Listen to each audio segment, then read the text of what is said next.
আমাদের অত্যন্ত কাছের এবং মহব্বতের সারা বাংলাদেশের জনপ্রিয় একজন আলোচক, উত্তরবঙ্গের মাটি ও মানুষের বক্তা, আমার প্রিয় বাজান, আমার প্রিয় চাচা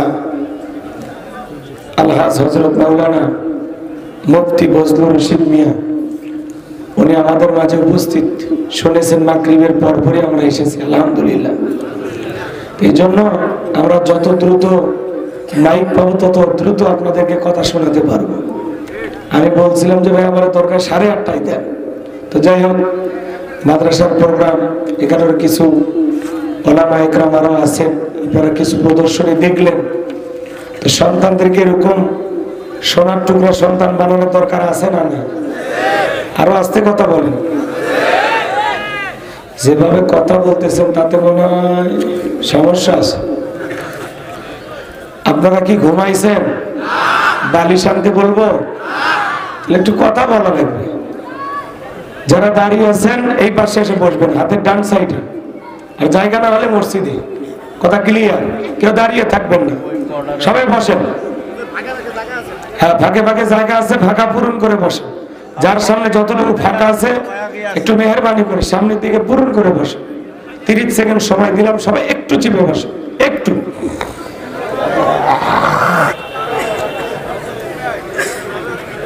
গত বছরে কোন সূরা থেকে ওয়াজ করছিলাম মনে আছে? সূরার নাম কি বলেন? সূরার নাম মনে নাই? হ্যাঁ, মনে নাই? ঠিক আছে, আপনারা ভাবতে থাকেন। ঘটনা বলছিলাম, কোন ঘটনা? কি ঘটনা? হ্যাঁ, তাহলে কথা বলছিলাম সূরা হামিম আর সাজদা থেকে। রাগ করছেন আপনারা? তাহলে আমি সালাম দিয়ে কথা বলা শুরু করছি। একটু কথা বলা, একটু সহযোগিতা করবেন। আসসালামু আলাইকুম ওয়া রাহমাতুল্লাহি ওয়া বারাকাতুহু। ইন্নাল হামদালিল্লাহিল আকরামিল্লাযী খালাকাল ইনসানা ওয়া কাররামা ওয়া 'আল্লামাহু মিনাল বায়ানি মা লাম ইয়া'লাম। ফাসুবহানাল্লাযী লা ইহসা ইমতিনানুহু বিল লিসানি ওয়া লা বিল কলাম। নাশহাদু আল্লা ইলাহা ইল্লাল্লাহু ওয়াহদাহু লা শারীকা লাহু ওয়া নাশহাদু আন্না সাইয়্যিদানা ওয়া সানাদানা ওয়া হাবিবানা ওয়া মাওলানা মুহাম্মাদান আবদুহু ওয়া রাসূলুহু আল্লাযী আরসালাহু বিল হাক্কি বাশীরান ওয়া নাযীরা وداعيا إلى الله بإذنه وسراجا وقمرا منيرا فقد قال الله تعالى في كلامه المجيد وفي فرقانه الحميد। সকলে জবান ছেড়ে মহব্বতে আওয়াজ দিয়ে পড়ুন, আউযু বিল্লাহি মিনাশ শাইতানির রাজীম। বিসমিল্লাহির রাহমানির রহিম। ইন্না أعطيناك الكوثر فصل لربك وانحر إن شانئك هو الأبتر صدقت يا رب العالمين।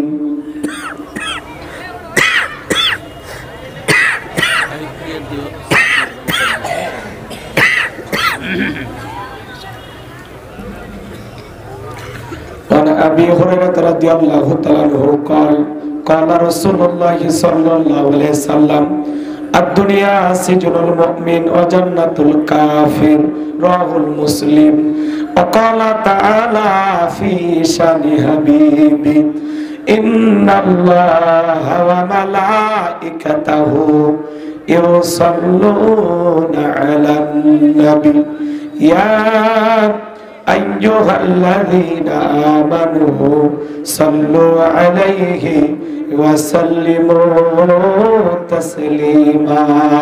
সকলে দরুদ ইব্রাহিম পড়ুন।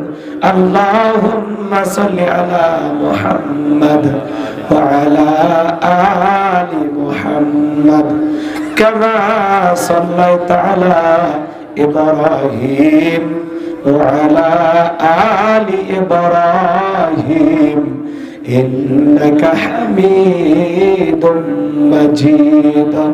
আল্লাহুম্মা বারিক আলা মুহাম্মাদ ওয়া আলা আলি মুহাম্মাদ কামা বারাকতা আলা ইব্রাহিম ওয়া আলা আলি ইব্রাহিম ইন্নাকা হামিদুম মাজিদ।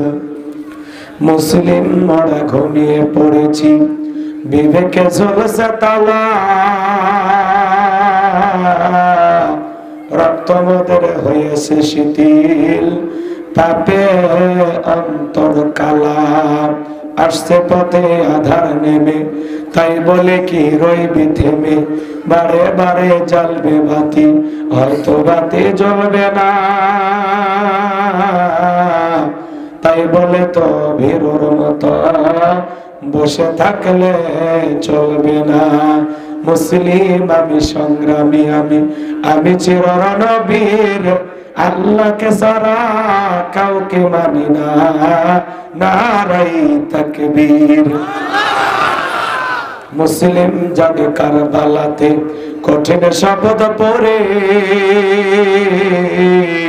সেই মুসলিম চির উত্তম, তাই তো একত্রে শপথ নিলাম, আল্লাহ রাজ করব আবার চির শান্তি সুখের নীর। আল্লাহকে ছাড়া কাউকে করি না ভয়, নারাই তাকবীর। কইরে খালেদ কইরে ওমর এসেছে নতুন বদর, কইরে খালেদ কইরে ওমর এসেছে নতুন বদর, কোথারে দেখবি জয়ী তরুণ মুজাহিদ। আবারও কি গাইতে হবে ঘুম ভাঙানো গীত, আবারও কি গাইতে হবে ঘুম ভাঙানো গীত। লা ইলাহা ইল্লাল্লাহ, জোরে লা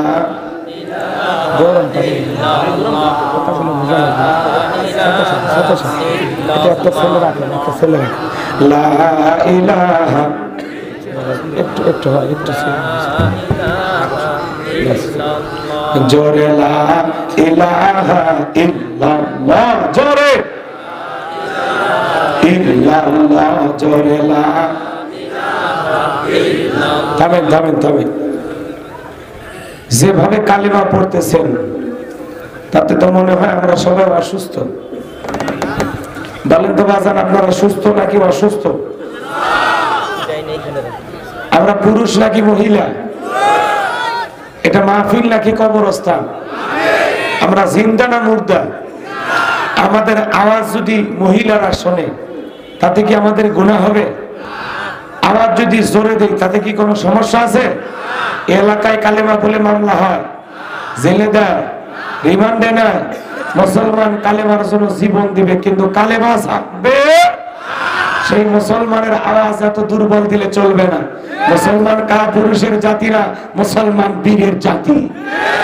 মুসলমান মাথা নত করার জাতি না, মুসলমান মাথা উঁচু করে বেঁচে থাকার জাতি। আওয়াজ দিতে হবে, আওয়াজ দিতে হবে। যত আওয়াজ দুর্বল দিবেন তত বাতিল ঘাড়ে চেপে বসে থাকতে। ওদের থেকে ঘাট থেকে নামাইতে হলে আওয়াজ দেওয়া লাগবে। আপনার দেহে শক্তি না থাক, মুখে শক্তি থাকা লাগবে। সব মনে ঘুমাইছে, একটা আওয়াজ দেন, পারবেন তো ইনশাআল্লাহ? সবাই জোরে জোরে লা ইলাহা ইল্লাল্লাহ, জোরে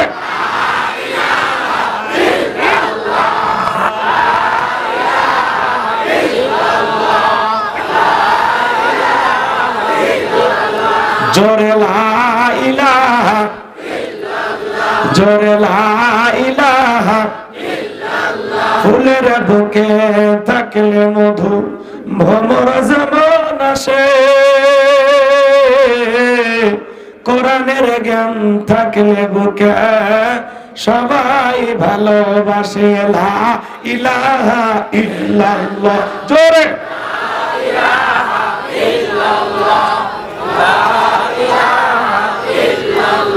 জোরে লা ইলাহা লা ইলাহা ইল্লাল্লাহু মুহাম্মাদুর রাসূলুল্লাহ সাল্লাল্লাহু আলাইহি ওয়াসাল্লাম। বাংলাদেশের ঐতিহ্যবাহী ময়মনসিংহ জেলার ফুলবাড়িয়া থানার অন্তর্গত বেতবাড়ি মাঝির ঘাট এতিমখানা ও নুরানি হাফিজিয়া কওমি মাদ্রাসার উদ্যোগে আজকের এই ঐতিহাসিক ইসলামী মহাসম্মেলনের সম্মানিত সুযোগ্য অনারেবল প্রেসিডেন্ট বিশিষ্ট ইসলামী চিন্তাবিদ পীরে কামেল আলহাজ হযরত মাওলানা মোহাম্মদ ওয়াজিদ আলী সাহেব, আল্লাহ পাক তার গোলামকে হায়াতে তৈয়বা সিয়াতে কুলিয়ে দান করুন, সকলে বলুন আমিন। আজকের প্রোগ্রামের সম্মানিত প্রধান অতিথি মেজর জেনারেল অবসরপ্রাপ্ত ডক্টর মনিরুল ইসলাম আকন্দ, আল্লাহ পাক তার গোলামকে হায়াতে তৈয়বা সিয়াতে কুলিয়ে দান করুন, সকলে বলুন আমিন। আজকের প্রোগ্রামের অন্যান্য অতিথিবৃন্দ আলোচনা রেখে ধন্য করেছেন হযরত মাওলানা বেল্লাল হুসাইনি ভবানীপুর, আল্লাহ পাক তার গোলামকে হায়াতে তৈয়বা সিয়াতে কুলিয়ে দান করুন, তার কণ্ঠকে দ্বীনের খিদমতের জন্য কবুল করুন, সকলে বলুন আমিন। আজকের প্রোগ্রামে আরো আলোচনা রাখবেন হযরত মাওলানা মুফতি আবুল কালাম তৈয়বী সাহেব। আমার পরে যিনি কথা বলবেন সারা বাংলাদেশের আলোড়ন সৃষ্টিকারী মাটি মানুষের বক্তা, আমার মাথার তাজ, আমার অত্যন্ত প্রিয় মানুষ হযরত মাওলানা মুফতি বজলুর রশিদ মিয়া সাহেব দামাত বারাকাতুম আলিয়া। আল্লাহ পাক প্রিয় বাজানকে সুস্থতার সহিত নেখায়াত দান করুন, তার কণ্ঠ দিয়া আপনাদের মাঝে এমন কিছু কথা আল্লাহ তাআলা বের করে দেন যেই কথাগুলো শুনলে দেশ ও জাতির উপকার হবে, কল্যাণে আসবে। আল্লাহ পাক যেন তার গোলামের কণ্ঠ দিয়া সেই কথাগুলোই বের করে দেন, জোরে বলেন আমিন। আমি ছোট মানুষ, খালি আজকে মাহফিলটা সাজাবো, কথা কি বুঝতে পারছেন? আমি বেশি কোনো কথা বলবো না, কারণ গত বছরে 2-2.5 ঘন্টা ওয়াজ করছি, এই বছর একটু কম করলে হবে নাকি বলেন? আচ্ছা ঠিক আছে, এই বছর মুরব্বীকে সাথে নিয়ে আসছি, উনি কথা বলবেন, আমি ওনার সাথে আসছি। রাগ করতেছেন আপনারা? বিরক্ত হয়েছেন? তো মঞ্চ উপস্থিত সম্মানিত ওলামায়ে ইকরাম, সামনে বসা পিতৃ সমতুল্য মুরব্বী বাবাজিরা, কলিজার টুকরা প্রাণপ্রিয় যুবক ভাইরা, ছোট ছোট সোনামানিকেরা, পর্দার আড়ালের সম্মানিত অবলা সরলা আবেদা সালেহা মা ও বোনেরা, প্রশাসনের সম্মানিত পুলিশের ভাইয়েরা, ডিবির ভাইয়েরা, জাতির বিবেক প্রিয় সাংবাদিক বন্ধুগণ, বিভিন্ন রাজনৈতিক দলের সম্মানিত নেতা কর্মী ভাইয়েরা, সবাইকে নিয়ে আরেকটি বার সালাম দিচ্ছি। আশা করছি সকলে সালামের জবাব জোরে সোরে দেবেন। আসসালামু আলাইকুম ওয়া রাহমাতুল্লাহি ওয়া বারাকাতুহু। আমরা শুকরিয়া আদায় করতেছি সেই মহান রবের দরবারে যে আল্লাহ পাক সুবহানাহু ওয়া তাআলা অত্যন্ত দয়া করে, করুণা করে, মায়া করে, মহব্বত করে, ভালোবেসে, পছন্দ করে, অত্র এলাকা থেকে গণে গণে গুণান্বিত করে, যাচাই বাছাই করে, শুধুমাত্র কেবলমাত্র কোরআনুল কারীমের মহব্বতে আজকের মাহফিলে আসার বসার সুযোগ দান করেছেন। সে মহান রবের দরবারে সিজদা অবনত চিত্তে কালিমাতুশ শুকর আদায় করে পড়ছি আলহামদুলিল্লাহ। হয় নাই কৃপণতা অলসতা দূর করে মুসলমান হিসেবে সিংহের মতো, বাঘের মতো গর্জন দিয়ে চিৎকার মেরে বলুন আলহামদুলিল্লাহ। রব্বানা লাকাল হামদ হামদান কাসীরান তাইয়িবান মুবারাকান ফীহি। লক্ষ কোটি দরুদ সালাম মানবতার শ্রেষ্ঠ বন্ধু বিশ্বনবী বিশ্বনেতা জনাবে আইয়ামে সাহিলাতের যুগাগমন করে অসভ্য মানুষগুলোকে সভ্য বানিয়েছেন, অভদ্র মানুষগুলোকে ভদ্র বানিয়েছেন, কোরআন নামের সংবিধান দিয়া, কোরআনের রাজ কায়েম করিয়া, সোনালী যুগ উপহার দিয়া মদিনার পাক ভূমিতে শায়িত আছেন সে রাসূলের প্রতি কলিজা ভরা মহব্বত নিয়ে বর্ষিত দরুদ সালাম সকলেই পড়ুন সাল্লাল্লাহু আলাইহি ওয়াসাল্লাম। সম্মানিত ভাইরা, আজকের প্রোগ্রামে আসতে পেরে, বসতে পেরে আপনারা খুশি না বেজার? কারা কারা বেজার? 2 হাত তুলে দেখা। আলহামদুলিল্লাহ, আলহামদুলিল্লাহ। এই এলাকার মানুষ এত সালাম, শ্রোতারা যদি চালাক হয় ওয়াজ করে শান্তি পাওয়া যায়, কইতে কলিকাতা বুঝে না। আলহামদুলিল্লাহ আমি আজকে চালাক মানুষদের সামনে কথা বলতেছি। কষ্ট হয় আপনাদের আমার কথা শুনতে? যে ভাইরা গেটে দাঁড়িয়ে আছেন, একজনও দাঁড়িয়ে থাকবেন না। এই যুবক, তোমাদেরকে আমি কয়েকবার হাত দিয়ে ইশারা দিলাম, আমার ইশারা তো বুঝবা না, বান্ধবীর ইশারা ঠিকই বুঝবো। একজন যুবক দাঁড়িয়ে থাকবে না, সবাই বসবেন। এই ভাতিজা বসো, বসো, সবাই বসো, সবাই বসো, কেউ গেটে দাঁড়িয়ে থাকবেন না। আর যারা বাজারে ঘোরাফেরা করতেছেন মনে রাখবেন, এই মাহফিল আগামীকাল সকালে পাবেন না, 2-3 ঘন্টা পরে বাতি নিভে যাবে। 1 বছরের জন্য কথা বলে ঠিক কিনা? এই জন্য নিজের ভাগ্যে ভালো যদি চান মাহফিলে চলে আসো। দোকান কালকেও পাওয়া যাবে, ব্যবসা বাণিজ্য কালকেও পাওয়া যাবে। দুনিয়াতে অনেক দোকানদারি করার সময় পাবেন, কিন্তু কোরআনের মাহফিল চলে গেলে আর পাবেন না। কথা বলে ঠিক কিনা? এক বুড়ি মহিলা হুজুরক দাওয়াত দিয়েছে, শোনেন, মাহফিল বাদ দিয়ে যারা রাস্তাঘাটে ঘুরতেছে ওদের জন্য ছোট্ট একটা উদাহরণ। রাগ করবেন? বলবো মাহফিল বাদ দিয়ে যারা রাস্তাঘাটে ঘুরতেছেন শোনেন, কান খাড়া করে শোনেন। কিছু ছেলে পেলে দেখবেন আবার মহিলা প্যান্ডেলে আশেপাশে ঘুরঘুর করে, এতিমের মতো তাকায় থাকে। এরকম দুষ্ট পোলাপান আছে না? নাই? ময়মনসিংহে নাই, কারণ এই জেলার মানুষ সব আল্লাহর ওলি। এবার শোনেন, আমি যে কথা বলতে চাচ্ছিলাম, তার বৃদ্ধ মহিলা ইমাম সাহেবকে মহব্বত করে দাওয়াত দিয়েছে যে হুজুর অমুক দিন দুপুর বেলা বাদ জোহর আমার বাড়িতে দাওয়াত, গরিবের বাড়িতে সেটা ডাল ভাত খাবেন। হুজুর মানুষ, আমরা দাওয়াত পাইলেই খুশি। কথা কন, ধনী হন তার গরিব হোক ওইটা দেখার দরকার নেই। কথা কন, দাওয়াত পেলে আমরা খুশি না? আলহামদুলিল্লাহ। এটি খেয়াল করেন। এবার হুজুর পরের দিন জোহরের নামাজ পড়ে চিন্তা করলো, বুড়ি মহিলা দাওয়াত দিল, যদি না যায় মান সম্মানের ব্যাপার, আবার বলবে গরিব দিকে অবহেলা করছে। তো হুজুর চলে গেছে। যাওয়ার পরে বুড়ি বাইরে যাওয়ার মাত্রই সালাম কালাম বিনিময় হওয়ার সাথে সাথে বুড়ি বলতেছে, বাবা তোমার জন্য খাবার আমি আমার রুমের ভিতরে সুন্দর করে সাজায় রাখছি, আপনি যান বৈশা আপনার মন মতো আপনি খেয়ে ফেলে দেন। এইবার হুজুর ভিতরে ঢুকে, হ্যাঁ খাবারের টেবিলে খুব সুন্দর করে খাবার সাজানো। এইবার হুজুর খাওয়া শুরু করছে। বুড়ি মহিলা তো তেমন কিছু নাই, বাড়িতে একটা দেশি মুরগি ছিল, জবাই দিয়ে আল্লাহর হস্তে, হ্যাঁ সুন্দর করে একেবারে সারা জীবনের অভিজ্ঞতাকে এক জায়গায় নিয়ে এসে যেভাবে রান্না সুন্দর করা দরকার একেবারে সেইভাবে রান্না সুন্দর করছে। এবার হুজুর চিন্তা করছে, একটু দেখি তো ঝোলটা খেয়ে দেখি। এবার ঝোলে চুমুক দিয়ে দেখে সেই স্বাদ হয়েছে। হুজুর এইবার কি করছে জানে, ওই যে তরকারি যে বাটি আছে, ওই বাটি দিয়ে যে ঝোল আছে ওইটা চুমুক দিয়ে খাওয়া শুরু করছে। আর বলতেছে বুড়ি মহিলা, ঝোলের যে স্বাদ হয়েছে খামাখা মুরগিটা জবাই করছে। কথাকে বোঝেন না? আচ্ছা হুজুর যদি খালি ঝোল খাবার চাই ভাই, বলেন তো খাল বিলের পানি ছাড়া ভাগ্যে কিছু জুটবে? ওই ঝোলের স্বাদ হয়েছে কার কারণে? মুরগির কারণে। কথা বলে না কেন? কার কারণে? মুরগির কারণেই ঝোলের স্বাদ। এখন হুজুর খালি ঝোল খাইতে চাইলে খাল বিলের পানি ছাড়া ভাগ্যে কিছু জুটবে না। আজকে যারা এই মাহফিল বাদ দিয়ে রাস্তাঘাটে দোকানপাটে আড্ডা মারতেছে, আজকের যত আয়োজন এই মাহফিলের কারণে, এই জান্নাতের বাগানের কারণে। আসল স্বাদ এই প্যান্ডেলের ভিতরে। প্যান্ডেল বাদ দিয়ে রাস্তাঘাটে ঘোরাফেরা করতেছে যারা, ঝোল নিয়ে টানাটানি করতেছে তারা, ওরা আসল স্বাদ পাবে না। আসল মজা পেতে হলে এই মাহফিলে বসা লাগবে। ঘন্টায় ঘন্টায় জায়গা খালি মজা পাবেন, অপেক্ষা করেন। আমি কি আমাদেরকে যিনি তৈরি করেন কারিগর, সেই জিনিস আজকে আসছে, আপনারা বুঝতেছেন না? হ্যাঁ একটু অপেক্ষা করেন। লিল্লাহে তাকবীর। কষ্ট হয় আপনাদের? তাহলে আজকের মাহফিলে আসতে পেরে বসতে পেরে কারা কারা খুশি? মুখে নিয়ে হাসি, আওয়াজ দিয়ে বেশি আল্লাহ নামের এমন একটি স্লোগান দেবেন, এলাকায় যদি কোনো ইসলাম বিরোধী উই পোকা, সার পোকা, তেলা পোকা থাকে, ওদের কলিজায় যেন কম্পন সৃষ্টি হয়। এমন আওয়াজ তুলতে রাজি আছেন যারা, বীর মুসলমানের মতো দুটি হাত টান টান করে তুলে দেখান তো তারা।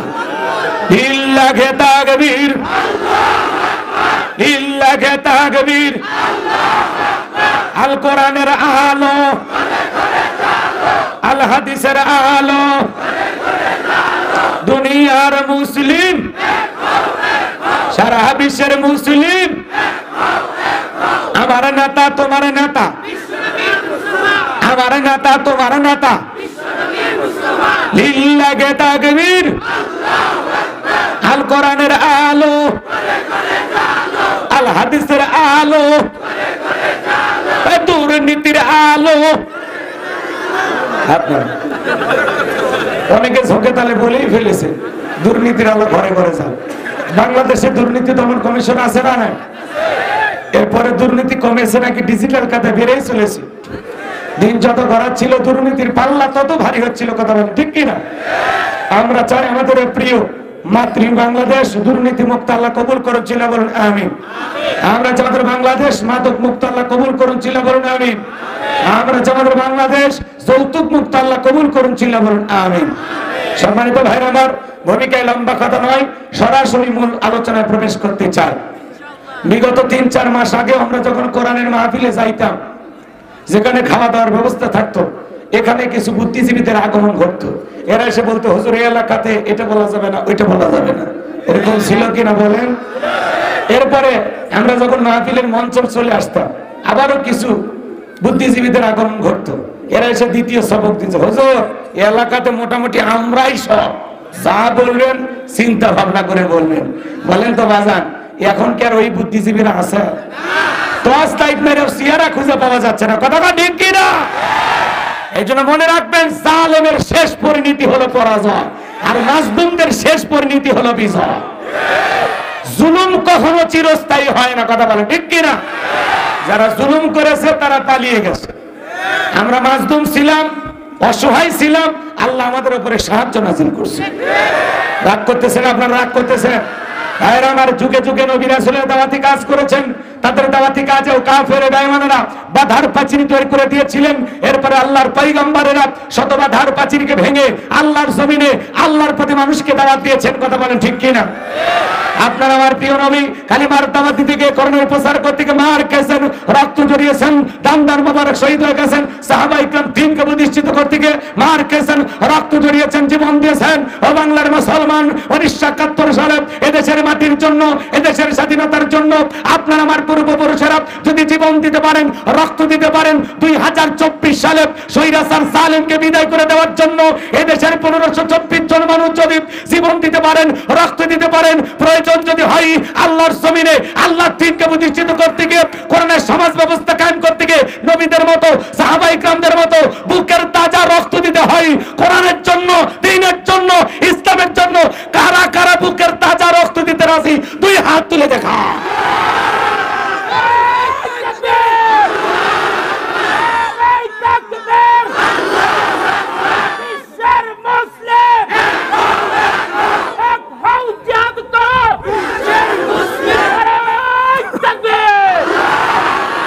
সোজা করেন, আমি কি হাত নামাইতে বলেছি?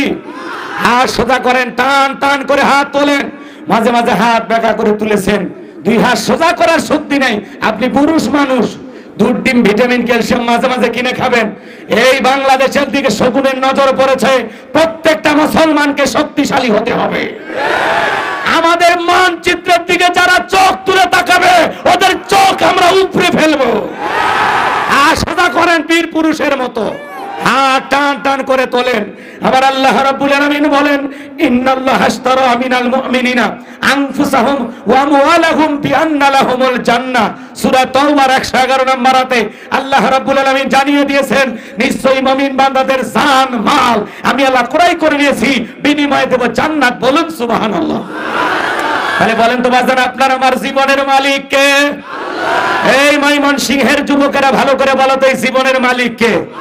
প্রেম করবা আর প্রেমিকাকে পার্কে নিয়ে যা ডায়লগ দিবা, এ জীবন তোমার, তুমি শুধু আমার, ওরে হাইব্রিড যুবক, এই জীবনের মালিক কে? আপনার আমার সম্পদের মালিক কে? আল্লাহর দেয়া জীবন, আল্লাহর দেয়া সম্পদ আল্লাহর পথে খরচ করতে রাজি আছেন তো মুসলমান? রাজি আছেন তো ইনশাআল্লাহ? বাম হাত নামান, শুধু ডান হাত তুলে রাখেন, শুধু ডান হাত। আল্লাহ রাব্বুল আলামিন বলেন, ইল্লা আসহাবাল ইয়ামিন ফি জান্নাতিন ইয়াতাসাআলুন। সূরা মুদ্দাসিরে আল্লাহ পাক বলেন, ডানপন্থী যারা জান্নাতের বাগানে প্রবেশ করবে তারা বলুন আল্লাহু আকবার। ডানপন্থী যারা আল্লাহর প্রিয় তারা বলুন আল্লাহু আকবার। কোনো কথা হবে না। কিছুক্ষণ আগেই বললেন, হুজুর জীবন দিতে রাজি, রক্ত দিতে রাজি। আপাতত জীবন, রক্ত, দুইটার কোনোটাই দিতে হবে না। ডান হাতটা পকেটের ভিতরে ভিতর ঢুকে দিয়া যে যা পারেন যতটুকু পারেন এই মাদ্রাসার জন্য প্রাণ ভরে দান করবেন। সোজা ডান হাত পকেটে দেন, আমিও দিচ্ছি, দেন। সবাই পকেটে হাত দেন, সবাই পকেটে হাত দেন, নিজেদের পকেটে হাত দেন, অন্য কারো পকেটে হাত দিয়ে পকেট মারে বলে মার খাবেন না। সবাই পকেটে হাত দেন। ছেলে পেলে যারা আছেন ব্যাগ না, রুমাল নিয়ে, চাদর নিয়ে, যার কাছে যা আছে তাই নিয়ে মাঠে নামো, খেলা হবে, খেলা হবে। ছেলে পেলে যাচ্ছে, সবাই প্রাণ ভরে দান করেন, সবাই দেন, সবাই দেন, আমিও দিলাম, আপনারাও দেন। আল্লাহ সবাইকে দেওয়ার তৌফিক দান করুন। জোরে বলুন আমিন, আর একটু জোরে বলুন আমিন। সবাই পকেটে হাত দেন। 10, 20, 50, 200, 100, 500, 2000, 5000, 10,000, 1 লাখ, 2 লাখ, যে যা পারেন আল্লাহর রাস্তায় পকেটে হাত দিয়ে প্রাণ ভরে টাকা দান করবেন। খবরদার কে যেন আমার বিড়ি মাছ দিন না। 2014 সালে ওয়াজ করতে গেছিলাম রংপুর তারাগঞ্জ, ওই জায়গায় কালেকশন চলতেছিল। একজন ব্যাগের ভিতর দিয়েছিল 2 প্যাকেট বিড়ি, দিয়ে লেগে দিয়েছে 1 প্যাকেট মাহফিল কমিটির আর 1 প্যাকেট বক্তা। কত কত বড় দুষ্ট, চিন্তা করেন।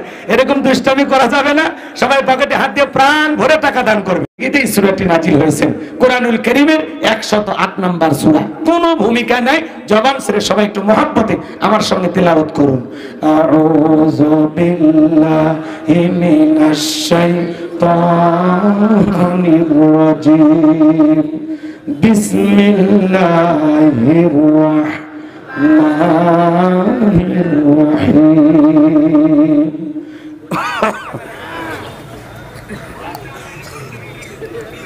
বিতাড়িত মুরদাদ শয়তানের কাছ থেকে আল্লাহ পাকের কাছে আশ্রয় প্রার্থনা চাচ্ছি।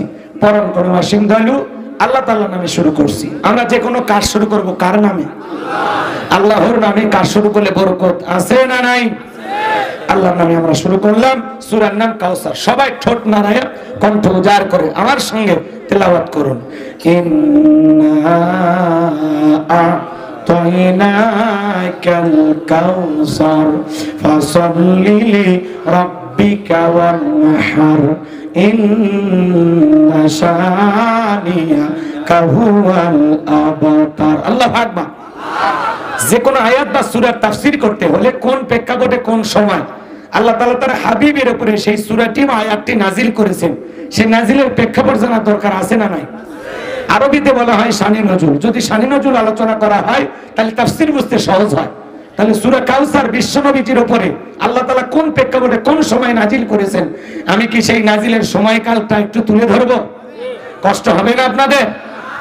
আমার সাথে একটু কথা বলে সহযোগিতা করবেন। আমি করব ওয়াজ, আপনারা দিবেন আওয়াজ, জবাব দিবেন ঠিক ঠিক। আলোচনা হবে কমপ্লিট। শ্রোতাদের স্পিরিটে বাড়ে, বক্তার হিট, আলোচনা হবে জায়গা মতো ফিট। আগে বলতাম কিছু আজ প্যান্ডেলে, কিছু আজ অ্যাঙ্গেলে, এখন আর অ্যাঙ্গেলে না, যা বলবো সব ডাইরেক্ট। কথা বলেন।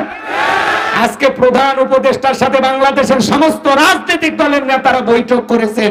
এইটা দেখে অলরেডি যারা ষড়যন্ত্র করতেছে ওদের বুকে কম্পন সৃষ্টি হয়েছে। সেখান থেকে বের হয়ে আল্লামা মামুনুল হক বলেছেন, দেশের স্বার্থে আমরা সবাই ঐক্যবদ্ধ। আল্লাহু আকবার বলে। দেশের স্বাধীনতা রক্ষা করার জন্য আমরা সবাই কি ঐক্যবদ্ধ। ডক্টর ইউনূস সাহেব প্রধান উপদেষ্টা, তিনি বলেছেন 5 আগস্টে যুবকেরা রক্ত দিয়ে, জুলাইয়ে রক্ত দিয়ে প্রমাণ করেছে এদেশের তরুণেরা রক্ত দিতে জানে, হাঁটতে শেখেনি।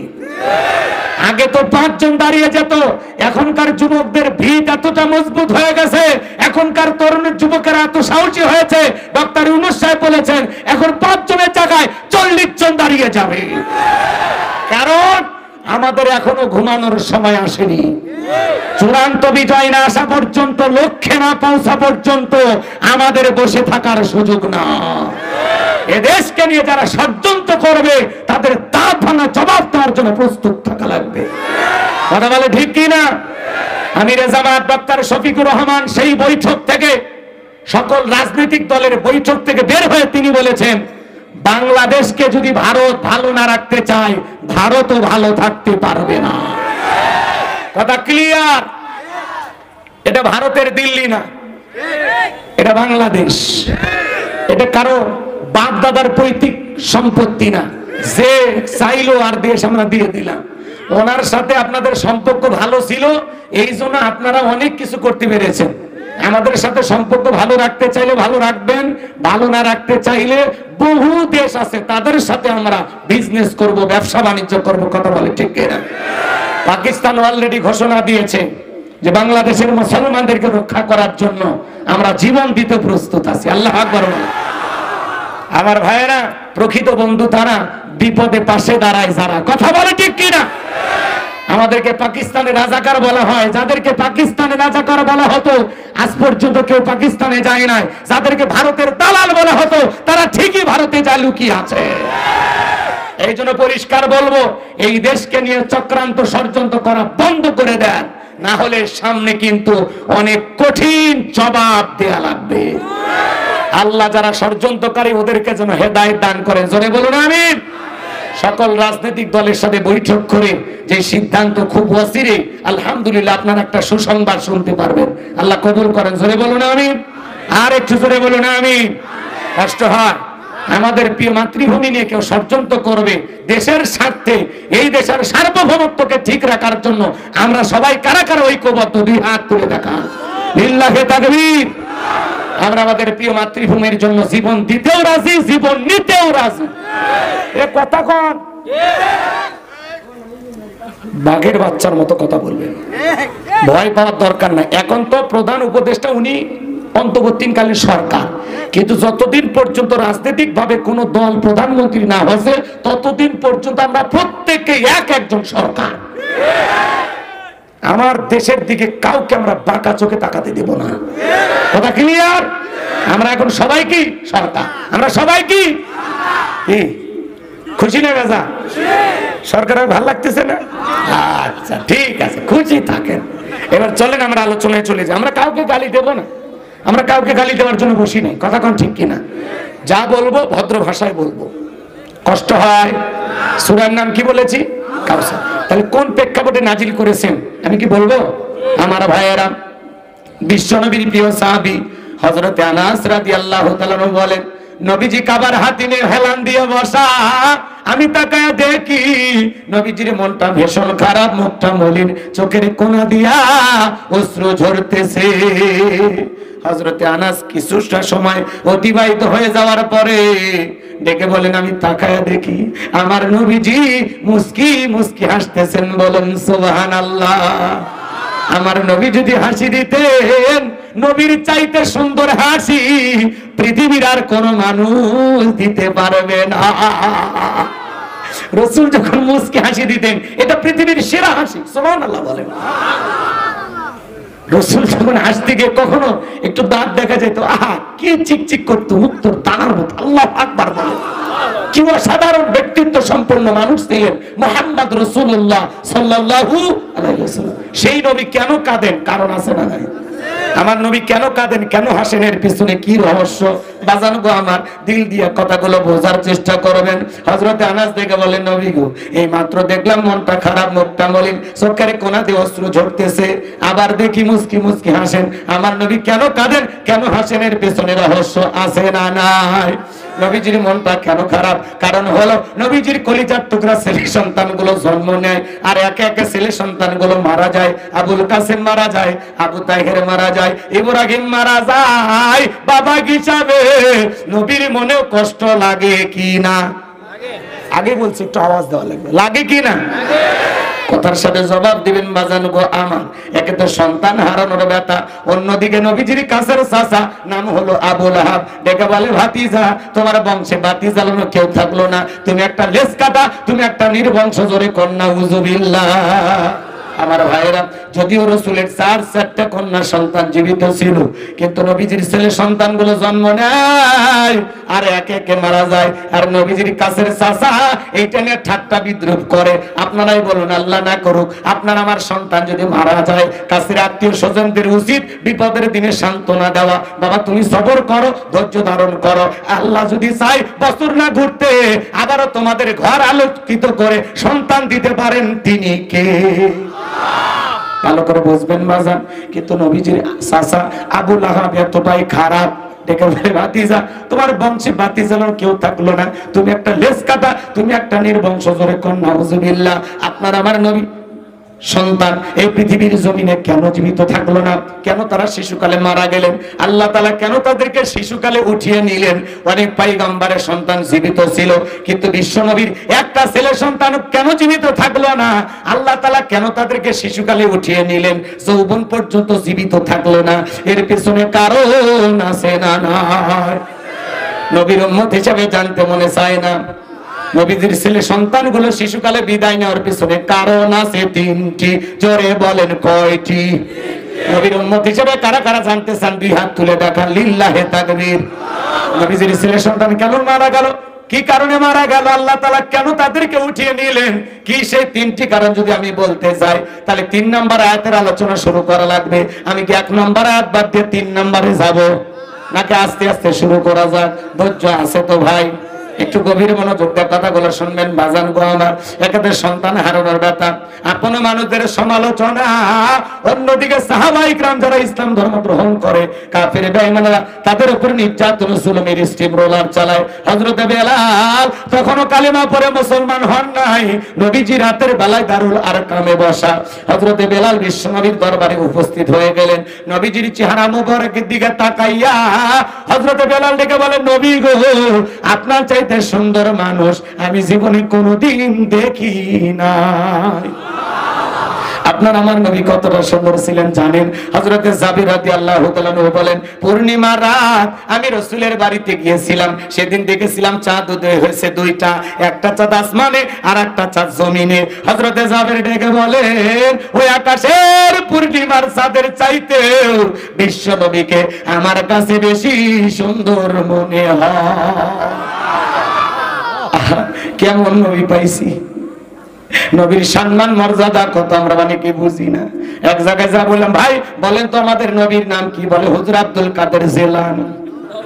পীর সাহেবের নাম মুখস্থ আছে, কিন্তু নবীজির নামটা বলতে পারে না। এমনও কপাল পোড়া মুসলমান আজ সমাজে আছে না? না আমার ভাইয়েরা, আপনার আমার নবী কতটা সুন্দর মানুষ ছিলেন জানেন? আম্মা জান আয়েশা ডেকে বলেন, যারা ইউসুফ নবীর চেহারার দিকে তাকাইয়া মিশরের নারীরা ফল কাটতে আঙ্গুল কেটে ফেলে দিয়েছিল, ওরা যদি বিশ্ব নবীর চেহারার দিকে তাকাইতো, শুধুমাত্র আঙ্গুল নয়, আঙ্গুল কাটতে কাটতে, হাত কাটতে কাটতে কখন যে নিজের কলিজা কেটে দুফাক করে দিত, মুহূর্তের জন্য টের পাইতো না। আপনার আমার নবী এতটাই সুন্দর। আম্মা জান আয়েশা আরো বলেন, ও দুনিয়ার মানুষ, তোমাদের একটা সূর্য আছে, আমি আয়েশার একটা সূর্য আছে। তোমাদের সূর্য উদয় হয় দিনের বেলায়, আর আমি আয়েশার সূর্য উদয় হয় রাতের বেলায়। আল্লাহু আকবার। আম্মা জান আয়েশা একদিন শিলার কাজ করতেছিলেন, হাত থেকে সুইটা বলে গেল, বাতিতে কোনো তেল ছিল না, বাতি জ্বালাইতে পারলেন না, অপেক্ষায় বসে থাকলেন। বিশ্বনবী এশার সালাত আদায় করার পরে ঘরের ভিতরে প্রবেশ করে সর্বপ্রথম আম্মা জান আয়েশাকে আমার নবী সালাম দিলেন। নবীজি ঘরে ঢুকে আম্মা জান আয়েশাকে কি দিলেন? আপনি আমি যখন বাড়িতে প্রবেশ করব, বউকে সালাম দেওয়া দরকার আছে না? স্ত্রীকে সালাম দেওয়া রাসূলের সুন্নাত। কথা কর, বাড়িতে যখন প্রবেশ করবেন বউকে সালাম দিবেন, আসসালামু আলাইকুম রহিমা, কেমন আছো সোনা? ঘরের দরজাটা খোলো না, আমি তোমার লিটনের বাপ, তোমার দিওয়ানা। বউ খুশি হয়ে আনন্দে আত্মহারা হয়ে দরজা খুলবে। কথা কর না কে? বউকে সালাম দিবেন। সালাম আছে যেখানে শান্তি আছে, সালাম আছে যেখানে সমাধান আছে। অনেক বড় বড় ঝামেলা সালামের মাধ্যমে সমাধান হয়। পারবো তো ইনশাআল্লাহ? এ যুবকে, বউকে সালাম দেওয়ার পরে লোকজন যদি না থাকে, বউয়ের হাত ধরে মুসাফা করবা। কার হাত? কথা কয় না, কথা কয় না, জোরে বলেন কার হাত? বউয়ের হাত। পাশের বাড়ি ভাবির হাত না ধরলে ঝাঁটা দিয়ে পিটাবে। বউয়ের হাত ধরে মুসাফা করবেন। একেবারে যদি ময়দান ফাঁকা থাকে, কোলাকুলিও সেরে নেবেন। মারহাবা কর। স্বামী স্ত্রীর মধ্যে সালাম আদান প্রদান হলে আল্লাহর পক্ষ থেকে রহমত নাজিল হয়। যেই স্বামী স্ত্রী জবান দিয়ে সালাম আদান প্রদান করবে, ওই জবান দিয়া একে অপরকে কখনো গালি দিতে পারবে না। আর স্বামী ঘরে ঢোকে, স্বামীও কিছু বলে না, বউও কিছু বলে না, দুইজনে বোবা। এক জায়গায় ওয়াজ করলাম, বলে হুজুর বউকে সালাম দিতে গিয়ে শরম লাগে। আমি তখন বললাম, তুমি বিয়ে করছো? কি কর হুজুর? 3 সন্তানের বাবা। আমি তখন বললাম, স্ত্রী সহবাসের একটা দোয়া আছে, তুমি কি জানো? হুজুর ওটা দোয়া পড়ার টাইম? কথা বল নাকি? বইয়ের বাচ্চা হয়ে যায় শরম লাগে না, সালাম দিতে গিয়ে শরম লাগে। ওটা শরম না শয়তানি, কারণ আর শরম বেশি হলে আর বই তো বাচ্চা হওয়ারই কথা না। কথা কোন ঠিক খেয়ে না? এই জন্য বাজার দাম্পত্য জীবনে সুখ আর শান্তি যদি পেতে চান, রসুলের 4টা সুন্নত আমল করা লাগবে। জোরে বলেন কয়টি? এই 4টি রোমান্টিক সুন্নত যদি স্বামী স্ত্রী আমল করতে পারে, তাদের দাম্পত্য জীবনে কোনো অশান্তি থাকবে না, মৃত্যু পর্যন্ত সম্পর্ক টিকে থাকার গ্যারান্টি। কথা বলে ঠিক না? কোন হুজুরের কাছে যাওয়া লাগবে না, তাবিজ কবজ লাগবে না, পানি পড়া লাগবে না, বিনা পয়সায় চিকিৎসাটা দেব। নেবেন? কথা কয় না। 4টি সুন্নত কি কি শুনবেন? যেই সুন্নত গুলো শুনলে ঘরে শান্তি ফিরে আসবে, শুনবেন। বলেন আপনি কি দাম্পত্য জীবন অসুখী?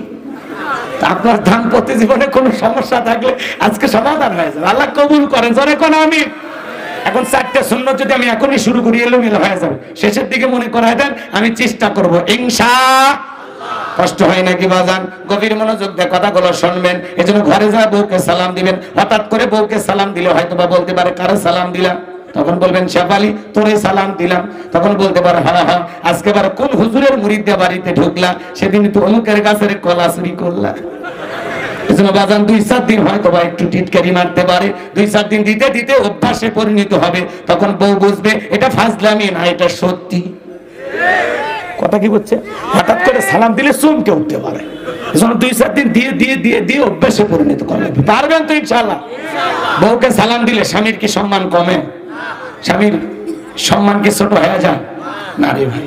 বউ কত গালি দেন আর সালাম দিবেন, আল্লাহর পক্ষ থেকে শান্তি আসবে, রহমত আসবে, বরকত আসবে, ভালোবাসা বৃদ্ধি পাবে। কথা কোন ঠিক কিনা?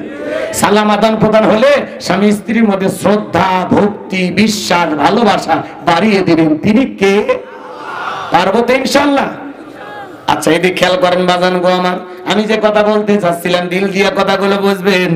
আম্মা জান আয়েশা ডেকে বলেন, নবীজি যখন সালাম দিয়ে ঘরের ভিতরে প্রবেশ করলেন, নবীজির চেহারার আলোতে সুইটা কই পড়ে আছে আমি পরিষ্কার দেখতে পেয়েছি। নবীর সম্মান মর্যাদা কত জানেন? যে নবী হ্যাঁ বললে পুরো পৃথিবীবাসীর জন্য আল্লাহ পাক হালালে পরিণত করে দেয়, যে নবী না বললে পুরো পৃথিবীবাসীর জন্য আল্লাহ পাক হারামে পরিণত করে দেয়, যে নবী আসমানের চাঁদের দিকে ইশারা করলে চাঁদ 2 টুকরো হয়ে যায়, জমিনে পা তুললে মাওলা পাকের আরশে আজিমে পৌঁছে যায়, জমিনে পথ চললে আসমানের মেঘ এসে ছায়া প্রদান করে। নবীজি যখন ঘেমে যেতেন, আম্মা জানেরা রাসূলের দেখে ঘামগুলো শিশিতে জমা রাখতেন। বিশেষ দিনে নবীজির দেখে ঘাম সুগন্ধি হিসাবে ব্যবহার করা হতো। আপনার আমার নবী যখন থুতু নিক্ষেপ করত, ওই থুতুর ভিতরে থেকে সুগন্ধি বের হইত। যে নবীর চেহারার উপরে মশা মাছি পড়া হারাম। আল্লাহু আকবার।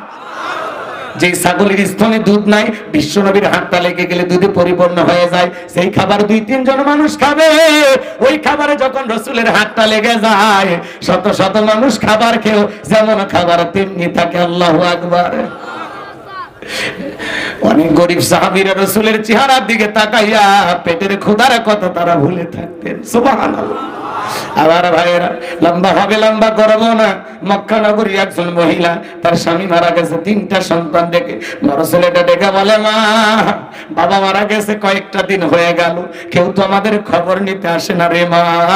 ও মা, ইয়েতিমের দরদ ইয়েতিম নবী সারা দুনিয়ার কেউ বুঝবে না রে মা। চলো না মা, ঈমান আনি আর না আনি বিশ্ব নবীর দরবারে যায় আমাদের মনের দুঃখগুলো একটু খুলে বলবো। এইবার মহিলা তাদের সন্তানদেরকে নিয়ে নবীজির দরবারে হাজির হয়ে গেলেন। বড়টা ভাই নবীজির চেহারার দিকে তাকাইয়া ছোট ভাইকে দেখে বলে, ভাই এ কেমন মানুষের চেহারার দিকে তাকাইলাম, যার চেহারার দিকে তাকাইয়া আমার কয়েকদিনের ক্ষুধা মিটে গেছে, আমার মনে হয় এই মাত্র আমি পেট ভরে কি যেন খাইলাম। ছোট ভাই ডেকে বলে, বড় ভাই আমারও তো একই অবস্থা, কেমন মানুষের চেহারার দিকে তাকাইলাম গো, যার চেহারার দিকে তাকাইয়া আমার পেটের ক্ষুধা নিবারণ হয়ে গেছে। বলুন সুবহানাল্লাহ। সেই নবীর কাছে হযরত বেলাল কথা মনে আছে না? না একে বলে নবী গো আমার একটু কালেমা পড়ে মুসলমান বানায় দেন। বিশ্ব নবী হযরত বেলালকে কালেমা পড়া দিলেন, লা ইলাহা ইল্লাল্লাহু মুহাম্মাদুর রাসূলুল্লাহ সাল্লাল্লাহু আলাইহি ওয়াসাল্লাম। হযরত বেলাল কালেমা পড়ে মুসলমান হয়ে গেলেন। আমার নবী দেখে বলে, বেলাল ইসলামের অবস্থা কোন ভালো না, কালেমা পড়েছো আপাতত প্রকাশ করা যাবে না। আপনারাই বলেন তো বাজান, ইসলামের অবস্থা কি সব সময় ভালো থাকে? আজও তাম পৃথিবীর দিকে তাকায় দেখেন, তাম পৃথিবীর জালেম আর বেঈমানদের টার্গেট ইসলাম আর মুসলমানকে বিদায় করা। আজও ফিলিস্তিনি জমিনে ইহুদি জালেমেরা মুসলমানের রক্ত নিয়ে খেলা করে। কাশ্মীরে আজও মুসলমানের রক্ত ঝরে, চীনের উইঘুরে আজও মুসলমানের রক্ত ঝরে, ভারতে গরুর গোশত খাওয়ার অপরাধে আজও মুসলমানেরা মার খায়। এ কথা বলে না কেন? আপনার কি হয়েছে? ভাইয়া ওটা বসার চিন্তা ভাবনা করবেন না, বসে থাকেন। খুব বেশি যদি জরুরি হয় আস্তে করে জাগাতি কাম সারবেন, কিচ্ছু হবে না, ওটার কোনো সুযোগ নাই। রংপুরে ওয়াজ করছে, এক মুরব্বী কয়, বাবা তুমি ওয়াজ করো তো, পেশাব লাগলে লঙ্ঘিত করো, তা উঠবো না। আমি তখন বললাম, চাচা চাচি তো রাগ করবে। তখন বলতেছে, তোর চাচি বাড়িতে গেলে যদি বলে কি ব্যাপার লঙ্গির অবস্থা কেন, বলবো হুজুর এমন ওয়াজ ধরছে ওটার কায়দা ছিল না, জাগাতি কাম সারছে। কথা কি বুঝছেন? এজন্য কোন যুবক যদি, অবিবাহিত কোন যুবক যদি পেশাবের নাম করে ওটার ছবি মোবাইলে তুলে রাখবেন, মেয়েকে বুড়ি বানায় রাখবেন, তাও এরকম ছেলের সাথে বিয়ে দেবেন না। কারণ ওর সাথে বিয়ে দেওয়া হিজড়ের সাথে বিয়ে দেওয়া একই কথা। এক পুরুষের পেশাব লাগবে ময়মনসিংহ, ওই পেশাব করবি যা ঢাকা, ওটা হলো পুরুষ। হ্যাঁ, পেশাব লাগবে ফুলবাড়ি, পেশাব করবি যা দিনাজপুর। 1-1.5 ঘন্টায় হয়নি ওটা বসা, কোনো ওটা বসা চলবি না। রাগ করতেছেন আপনারা? তাহলে ইসলামের অবস্থা সবসময় ভালো থাকে? আজও তাম পৃথিবীর জালেমদের হাতে মুসলমানের রক্ত লেগে আছে, কথা বলে ঠিক কিনা? মনে রাখবেন, নমরুদের পতন যেরকম ভাবে হয়েছে, পৃথিবীর জমিনে নমরুদের জায়গা হয় নাই, ফিরাউনের জায়গা হয় নাই। আজও যারা মুসলমানের রক্ত নিয়ে খেলা করবে, ওই জালেমদের পরিণতি নমরুদ ফিরাউনের চাইতে ভয়ঙ্কর হবে। মুসলমানের রক্ত যাদের হাতে লেগে আছে, এদের পতন নিশ্চিত। সেটা যত বড় নেতা হোক, কথা কন না কেন? যারা শাপলা চত্বরে এতিম বাচ্চা হাফেজ আলেমদেরকে হত্যা করেছিল, এদেশের সোনার মানুষদেরকে ফাঁসির দড়িতে ঝুলিয়েছিল, বড় বড় কথা বলতো, আজকে আছে? তাহলে বুঝেন না কেন? বুঝে নেওয়া লাগবে আপনার।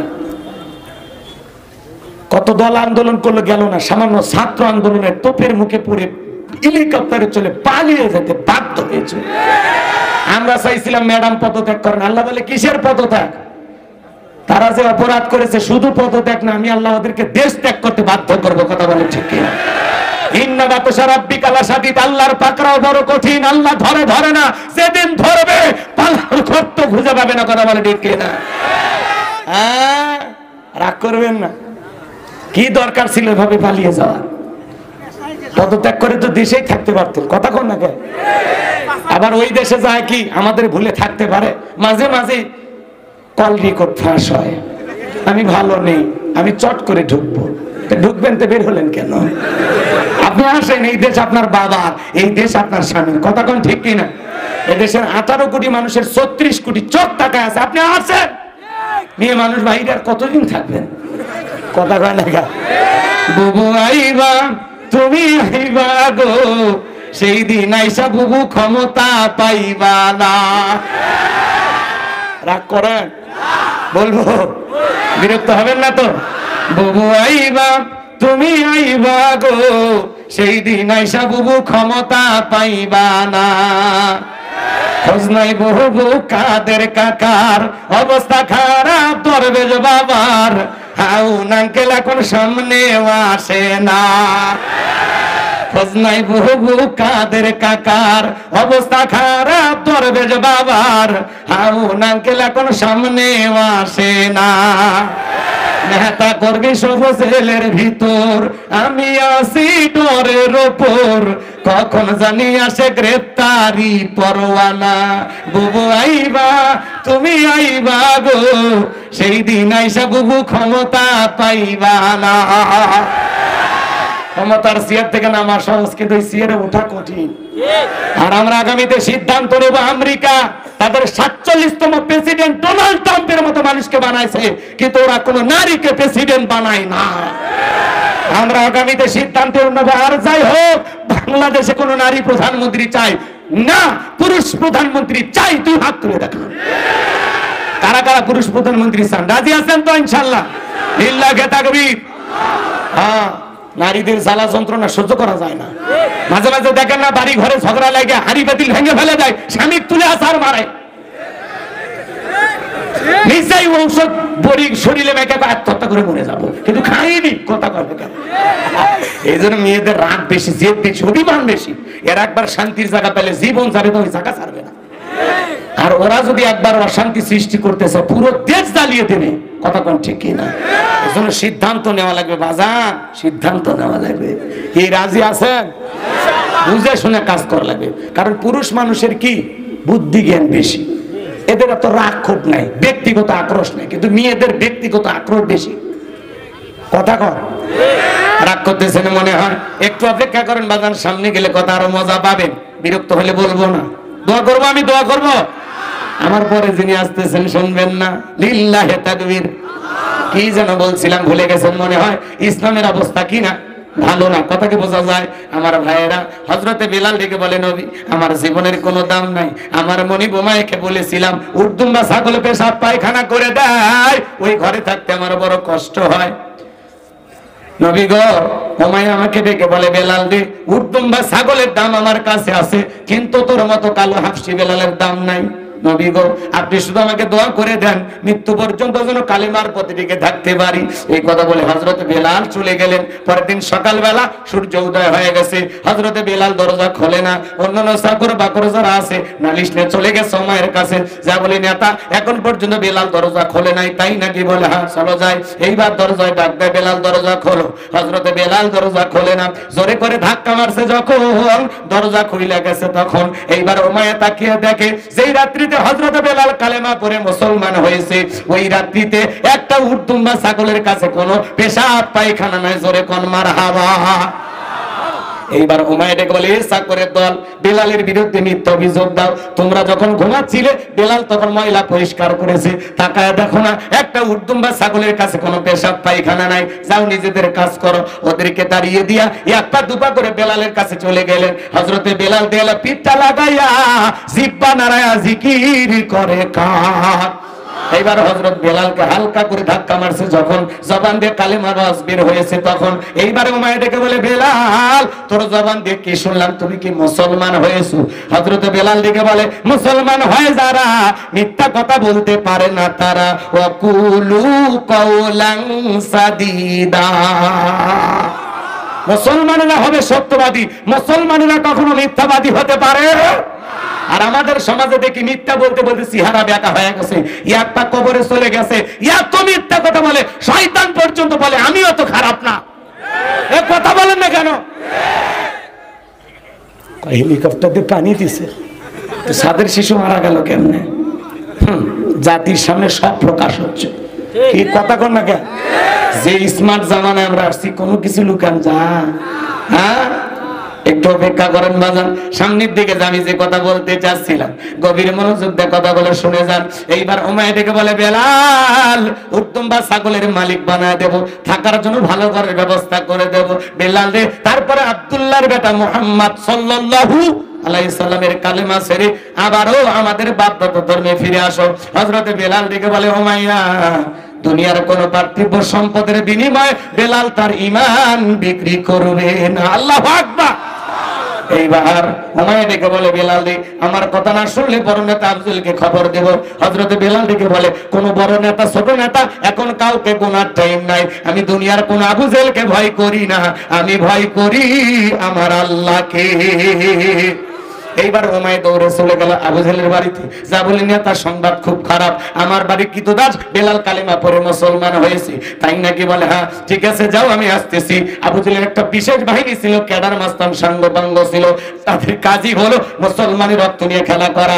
আজও তাম পৃথিবীর দিকে তাকায় দেখবেন জালেমদের বিশেষ একটা বাহিনী থাকে, যাদের কাজই হলো টুপিওয়ালা দাড়িওয়ালা ইমানদার আলেমওয়ালা আমাদের উপর নির্যাতন জুলুম চালানো, ওই নিরপরাধ মানুষকে জেলখানায় বন্দী করানো। তাম পৃথিবীর দিকে তাকায় দেখেন জালেমদের টার্গেট খালি দাড়ি টুপিওয়ালা। কথা কয় না কে? রাগ করবেন না বাজান গো আমার, আমি যে কথা বলতে চাচ্ছিলাম দিল দিয়ে কথাগুলো বুঝবেন। এইবার আবু জেহেল তার সাঙ্গপাঙ্গ বিশেষ বাহিনী নিয়ে উমাইয়ার বাড়িতে হাজির হয়ে গেল। এইবার ডাকে বলে বেলাল এই দিকে আসো, আমি শুনেছি তুমি নাকি মুসলমান হয়েছো, এখনো সময় আছে বেলাল, আবার বাপ দাদা ধর্মে ফিরে আসো। বেলাল রে আমি তোমারে পার্সোনাল ভাবে মহব্বত করি। হযরত বেলাল ডেকে বলে জান শুনেছেন সত্য, আমি কালিমা পড়ে মুসলমান হয়েছি। এই কথা শোনার পরে আবু জেহেল ডেকে বলে বেলাল তুমি যদি চাও উত্তম ছাগলের মালিক বানায় দেব, থাকার জন্য ভালো ঘরের ব্যবস্থা করে দেব, ব্যবসা বাণিজ্য যদি করতে চাও দিরহাম টাকা পয়সা যা লাগে সব দেব। বেলাল রে তুমি চাইতে দেরি আমরা দিতে দেরি করব না। দিল দিয়া কথাগুলো বোঝার চেষ্টা করবেন বাজার, গভীর মনোযোগ দিয়ে কথাগুলো শোনাবেন। হযরত বেলাল ডেকে বলে ওরে আবু জেহেল রে, দুনিয়ার সব সম্পদ যদি আমি বেলালকে দিতে চাও, দুনিয়ার সব সম্পদ ছাড়তে রাজি, কিন্তু বিশ্ব নবীর কালেমা ছাড়তে রাজি নাই। আল্লাহু আকবার বল। বেলালের মতো খাঁটি ঈমান যার দ্বারা টাকার কাছে বিক্রি হবে না তারা, মুনাফিক মার্কা মুসলমান যারা টাকার কাছে বিক্রি হবে তারা। টাকার জোরে ওদের ফতুয়া করে, টাকা যেই দিকে ওদের ফতুয়াও সেই দিকে। কথা কর। টাকা পাইলে বৈধটারে অবৈধ বলে, অবৈধকে বৈধ বলে চালিয়ে দেয়। তার মানে টাকার জোরে ওদের ফতুয়া ঘরে, টাকার বান্ডিল পাইলে ওরা পাঁচটা গোলাম হয়ে যায়। কথা কর না কেন? এক প্যাকেট বিরিয়ানি পাইলে কয় ম্যাডাম আপনি জান্নাতি। এরকম মুসলমান আছে না নাই? তাহলে মুনাফিক মার্কা মুসলমানেরা টাকার কাছে বিক্রি হতে পারে, কিন্তু বেলালের মতো খাঁটি ঈমানদাররা কখনো টাকার কাছে বিক্রি হবে না।